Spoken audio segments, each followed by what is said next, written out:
আজকে নিয়ে চলে এসেছি একদম কুড়মুড়ে কুমড়ো ফুলের বড়ার রেসিপি।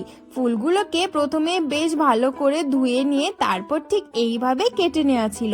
এরপর ব্যাটারটা তৈরি করে নিতে হবে, সেই জন্য একটা পাত্রের মধ্যে দিয়ে দেওয়া হলো বেশ অনেকটা পরিমাণে চালের গুঁড়ো, বেসন আর জোয়ান। ব্যাস, এর মধ্যে আজকে আর অন্য কিছুই দেওয়া হচ্ছে না, কর্নফ্লাওয়ারও যাচ্ছে না বা অন্য কোনো মশলাও যাচ্ছে না। এই দিয়েই কিন্তু আজকে একদম কুড়মুড়ে কুমড়ো ফুলের বড়া তৈরি হয়ে যাবে।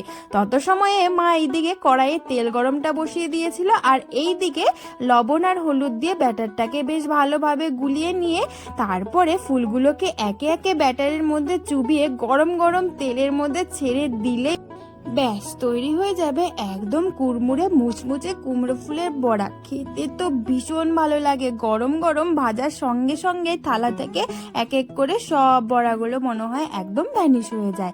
কেমন লাগলো আজকের ভিডিওটি?